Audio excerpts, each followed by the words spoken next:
যদি সিট না দেন ভাই, আমি এত বছর রাজনীতি করছি, তাহলে জীবনে কি করব? আর কিছু মানুষের আত্মসম্মান আছে, ওই বড় দলগুলোর কাছে গিয়ে সিট চাইতে পারে না, মুখ বুঝে হলো পড়ে আছে। তো আমরা সবাইকে আহ্বান জানাবো, আমাদের দেখে আপনারা শিখুন। আমরা কোনো দলের কাছে সিট নেগোসিয়েশনের জন্য যাব না ইনশাআল্লাহ। আমরা নিজেরাই দাঁড়াবো, কারণ রাজনীতি করেছি আত্মমর্যাদার প্রশ্ন।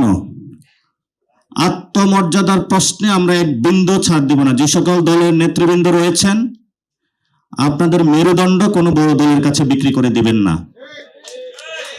মেরুদণ্ড সোজা রাখুন, আমাদের সাথে আসুন ইনশাআল্লাহ। ঐক্যবদ্ধভাবে আমরা একসাথে রাজনীতি করব। সিট বন্টনের পলিটিক্স বাংলাদেশে আর চলবে না। ছোট ছোট পার্টিগুলো রয়েছে, এগুলোকে পকেটে নেওয়ার জন্য, যে তোমাকে অমুক আসনে দেওয়া হবে, 1 বছর গড়িয়েছে, এখন তারা আমও গেছে, ছালাও গেছে, এখন বিভিন্ন জায়গায় বক্তব্য দিয়ে বেড়াচ্ছে। আমাদের সাথে প্রতারণা করা হয়েছে। প্রতারণা তো আপনি নিজের সাথে করেছেন, কর্মীবৃন্দের সাথে করেছেন।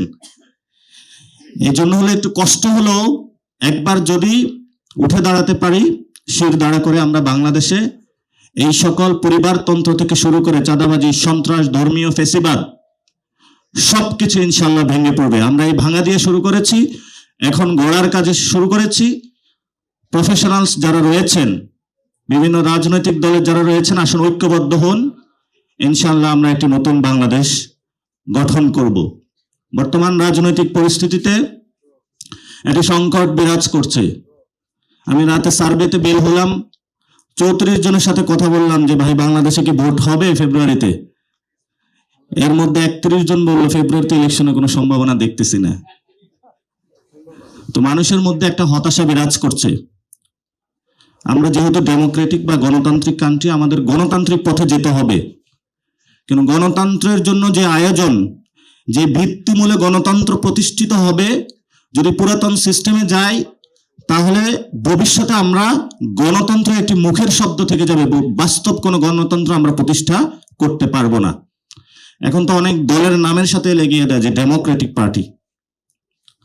ডেমোক্রেটিক তো এটা মনোচর্চার বিষয়। ভোট আসলে 300 আসনে গডফাদার দিয়ে নমিনেশন, এর মধ্যে 100 হলো মাঠে আন্দোলন করবে, আগুন জ্বালাবে, সন্ত্রাস জ্বালাবে। এগুলোকে মাথায় নিয়ে আসা, রুমে নিয়ে আসা, এক রুমে বন্দি করে, যে ঠিক আছে তোকে মেয়র দিচ্ছি, তোকে উপজেলা চেয়ারম্যান দিচ্ছি, তোকে ব্যবসা দিচ্ছি, কোনো রকমের একটা জিনিস করে, তারপরে ইলেকশনে গিয়ে, পার্লামেন্টে গিয়ে আবার জনগণের উপরে ফেসিবাদী চাপিয়ে দেওয়া।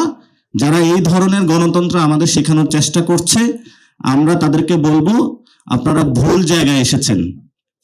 যদি এগুলো বোঝাতে হয়, যারা আপনাদের দলদাস, যারা আপনাদের নুন খেয়ে প্রত্যেকদিন আপনাদের স্লোগান দেয়, তৈল মর্দন করে, তাদের কাছে গিয়ে বলুন। তরুণ প্রজন্মের কাছে আপনাদের জায়গা হবে না ইনশাআল্লাহ।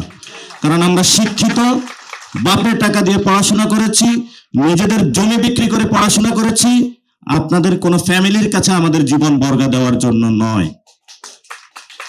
আমাদের আত্মমর্যাদা আছে, আত্মমর্যাদা নিয়ে বেঁচে থাকতে চাই। কারণ এই বাংলাদেশে যদি আমরা আপনাদের কাছে আত্মমর্যাদা বিক্রি করে দেই, তাহলে আপনারা ভারতের কাছে আমরা কিভাবে মাথা তুলে দাঁড়াবো? আমরা যেমন বাংলাদেশের ভিতরে মাথা তুলে করে দাঁড়াবো, তেমনি দক্ষিণ এশিয়াতে বিজেপির যে সন্ত্রাস আসতেছে, এই সন্ত্রাসের সামনে ইনশাআল্লাহ মাথা উঁচু করে দাঁড়াবো। এই যে ভারতের একটু উঁচু উঁচু স্বভাব ছিল গণ অভ্যুত্থানের পরে, সোজা হয়ে যাচ্ছে না, আস্তে আস্তে আরো হবে সোজা। ভারতের প্রতি আমরা বলতে চাই, ইলেকশনে কোনো ডিস্টার্ব করবেন না। যদি ডিস্টার্ব করতে আসেন, এই বাংলাদেশে আপনাদের অনেক ইনভেস্টমেন্ট রয়েছে, আমরা এখনো কিন্তু কিছু বলি নাই। সবকিছু বন্ধ হয়ে যাবে, লেজ গুটিয়ে পালিয়ে যেতে হবে বাংলাদেশ থেকে। ব্রিটিশরা যেমন পালিয়ে গিয়েছিল, লেজ গুটিয়ে এখান থেকে আপনাদেরও পালাতে বাধ্য হবেন আপনারা। আমরা শুধু একটু সময় নিচ্ছি, সময়ের অপেক্ষা। তবে তাদেরকে পালাতে বাধ্য করতে হলে যেই মানুষগুলো এই নেতৃত্ব দিবেন, সেটা হলেন আপনারা। কারণ আপনারা যদি প্রত্যেক সেক্টরে, আমাদের প্রত্যেকটা সেক্টর বাংলাদেশিদের হাতে আমরা তুলে নিতে পারি, এটার মাধ্যমেই ভারতকে আমরা বাংলাদেশ থেকে বিদায় করতে সক্ষম হবে ইনশাআল্লাহ।